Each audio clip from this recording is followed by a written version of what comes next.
Hello everyone, आप सभी का बहुत बहुत स्वागत है मेरे चैनल पे। गाइस, आप सभी का बहुत शुक्रिया आपके प्यार और सपोर्ट के लिए। आपका प्यार और सपोर्ट मेरे साथ यूं ही बरकरार रखिएगा। गाइस, आज मैं माय डेमन प्रिंस का नेक्स्ट पार्ट लेकर आई हूँ। तो लास्ट पार्ट में हमने देखा ईबो को प्रेग्नेंट हुए 5 महीने हो चुके हैं और जैन उससे मिलने के लिए हॉस्टल में आ जाता है। जब ईबो जैन को देखता है तो वह बहुत खुश हो जाता है। दोनों गले लगकर सो जाने लगते हैं। ईबो सो जाने के बाद जैन सोच में पड़ जाता है कि पिछले कुछ दिनों उसके साथ क्या क्या हुआ था।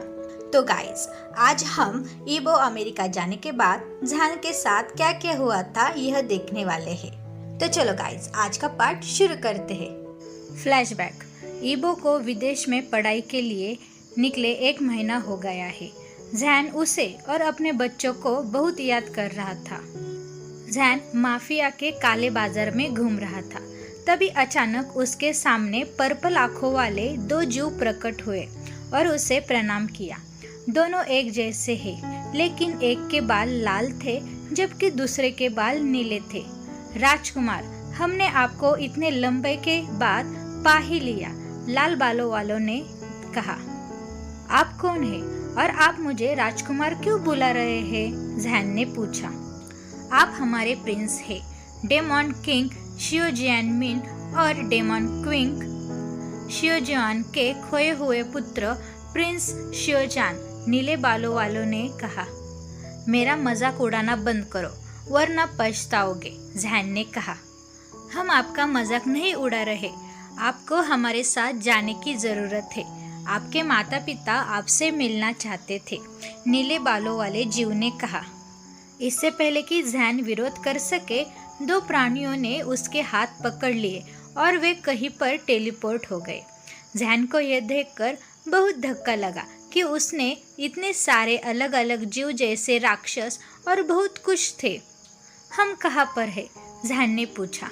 डेमन साम्राज्य, राजकुमार, में आपका स्वागत है, लाल बालों वाले जीव ने कहा।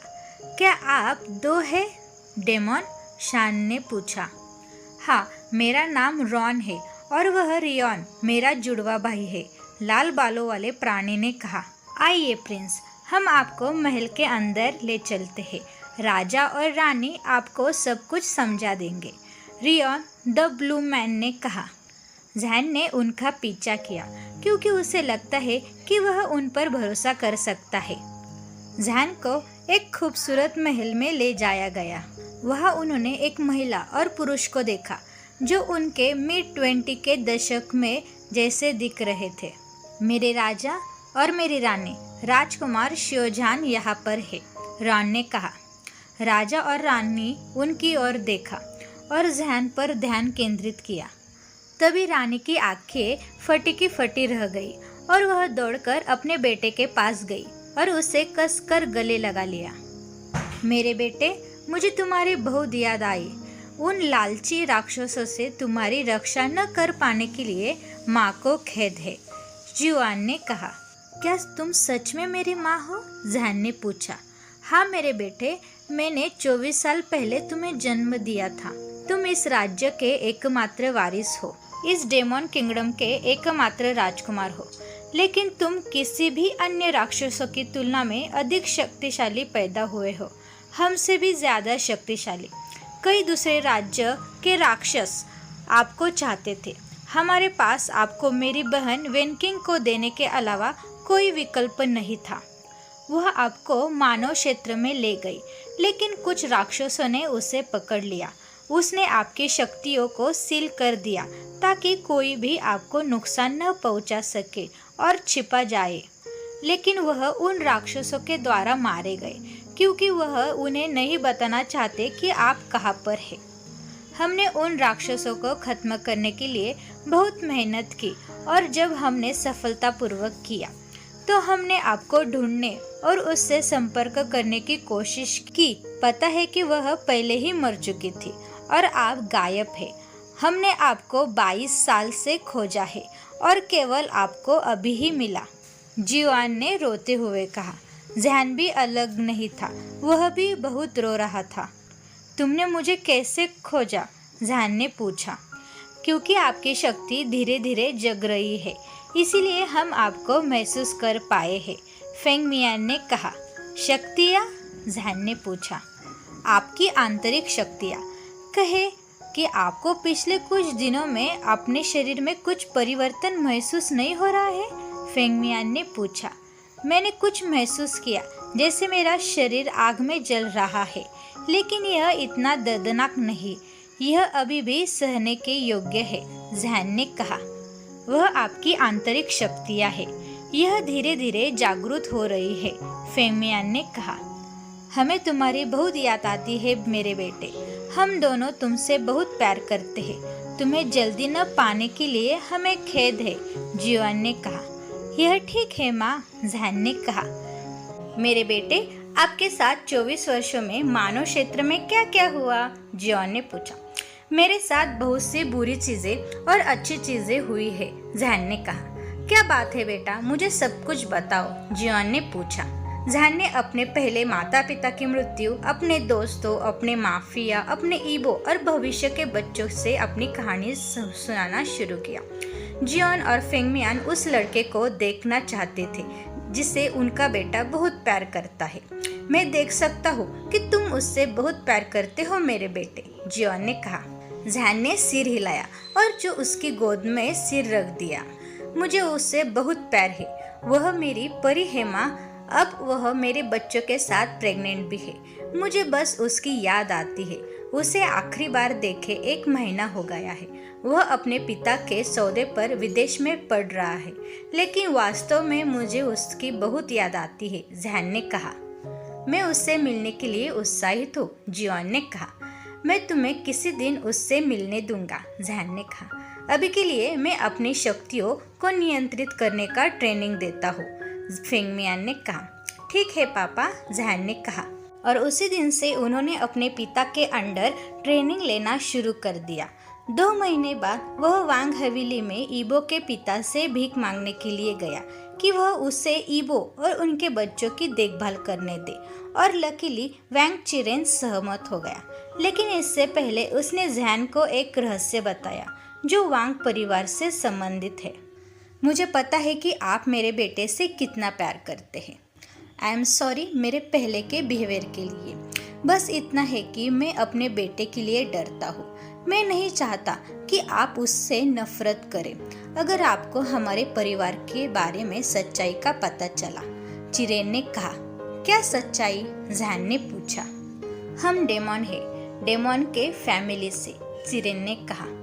जैन इतना चौंक गया था कि उसने अपनी शक्तियों का इस्तेमाल किया और उनके माध्यम से देखा कि वह झूठ नहीं बोल रहे। जैन की शक्ति को भांपते हुए चिरेन ने अपनी आंखें चौड़ी कर ली। तुम भी एक डेमन हो?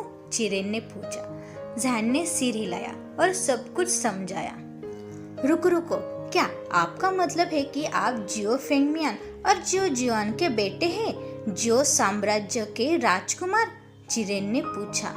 हाँ, मेरे माता पिता को आप जानते हैं? जैन ने पूछा। मैं और तुम्हारे पिता सबसे अच्छे दोस्त थे। हमने ह्यूमंस और डेमन के बीच शांतिपूर्ण जीवन बनाने रखने के लिए एक साथ युद्ध लड़ा है। हमने सभी डेमॉन्स को मानव क्षेत्र में प्रवेश करने से रोकने वाले बैरियर को भी रोक दिया, चिरेन ने कहा। मैं देख रहा हूँ, तो ईबो भी एक डेमन है? जैन ने पूछा। लेकिन उसकी शक्तियाँ सील है, क्योंकि हम चाहते हैं कि उसका और उसके भाई का जीवन सामान्य हो। उसे यह जानने की जरूरत नहीं है, चिरेन ने कहा। आप राइट हो मिस्टर वांग, उसे यह जानने की जरूरत नहीं है, क्योंकि मैं अपने जीवन से उसकी और हमारे बच्चों की रक्षा करूंगा। मिस्टर वांग एंड मिसेस वांग, मैं शादी में ईबो का हाथ मांगना चाहता हूँ। कृपया मुझे उसकी रक्षा के लिए ईबो से प्यार करने की अनुमति दे। मैं वादा करता हूँ कि मैं उसे बहुत खुश रखूंगा। मैं उसे कभी भी रुलाऊंगा नहीं, जैन ने ईबो के माता पिता के सामने घुटने टेकते हुए कहा। दोनों चौंक गए, लेकिन सिर हिलाया। मैं ईबो की सुरक्षा के लिए आप पर भरोसा करूंगा, लेकिन अगर आप कभी उसे रुलाए तो मैं तुम्हें खुद मार डालूंगा, भले ही तुम मेरे सबसे अच्छे दोस्त के बेटे हो। चिरेन ने कहा। अचानक फेंगमियान और जियोचेंग वहां पर पहुंच गए और मुस्कुराए। वह ऐसा नहीं करेगा। मुझे यकीन है कि मेरा बेटा आपके बेटे को कभी नहीं रुलाएगा, क्योंकि वह उससे बहुत प्यार करता है, फेंगमियान ने कहा। फेंगमियान, चिरेन ने कहा। लंबे समय से नहीं देखा चिरेन। हमारे पास राज्य में करने के लिए बहुत सी चीजें हैं, लेकिन हम अपने भावी दामाद के माता पिता से मिलना चाहते हैं। मुझे उम्मीद नहीं थी कि यह आप होंगे, लेकिन मुझे यह जानकर और खुशी होगी कि आपका बेटा वही है जिससे मेरा बेटा प्यार करता है, फेंगमियान ने कहा। जान, आप ईबो को ले जा सकते हैं, लेकिन उससे वह सब कुछ न बताइए जो मैंने आपको बताया था। मुझे पता है कि हम किसी दिन उसको बता सकते हैं, लेकिन अभी नहीं, चिरेन ने कहा। हाँ मिस्टर वांग, जैन ने कहा। बस मुझे भी अब पापा बुलाओ, क्योंकि तुम मेरे बेटे के पति होगे, चिरेन ने कहा। अब हम जाएंगे चिरेन। किसी दिन हमारे राज्य को भी दौरा करने के लिए आना चिरेन। अपने परिवार को भी साथ ले आना, फेंगमियान ने कहा। मैं करूँगा, चिरेन ने कहा। उसने एक हफ्ते बाद फ्लाइट ली और ईबो के हॉस्टल में जाने से पहले उनकी हवेली चला गया। फ्लैशबैक यहाँ एंड होता है। जैन को नहीं पता था कि वह कितनी देर तक सोच रहा था, लेकिन जब वह अपने विचारों से बाहर आया तो उसने देखा कि सूरज पहले से ही चमक रहा था और ईबो धीरे धीरे जग रहा था। ऊपर जाकर ईबो के कपड़े पैक करने से पहले जैन ने उसके माथे और बेबी बम को चूमा। अचानक उसकी कमर और कंधे पर हाथ और पैर के जोड़े लिपटे हुए थे। गुड मॉर्निंग जैन जी, ईबो ने कहा। गुड मॉर्निंग बेबी, मैं तुम्हारा सामान पैक कर रहा हूँ। हम आज अपनी हवेली चलेंगे, जैन ने कहा। ठीक है जैन जी, मुझे आपकी मदद करने दो, ईबो ने कहा। आप अभी ऑनलाइन पढ़ाई कर रहे हैं, जैन ने पूछा। मैं इस बड़े बेबी बम के साथ स्कूल नहीं जा सकता, ईबो ने कहा। जैन ने हंसते हुए ईबो के बेबी बम को चूमा। ईबो ने जैन के बालों को सहलाते हुए मुस्कुराया। उन्होंने अपना सामान पैक किया और उसके बाद वे ईबो के स्कूल के पास जैन की हवेली में चले गए। तो गाइज, आपको आज का पार्ट कैसा लगा? Thank you very much guys मेरी वीडियो देखने के लिए। आई होप आपको मेरी वीडियो अच्छी लगी। गाइज प्लीज़ मेरे चैनल को सब्सक्राइब कर देना, मेरी वीडियो को लाइक करो और कमेंट में ये ज़रूर बताना कि आपको आज का पार्ट कैसा लगा। Thank you.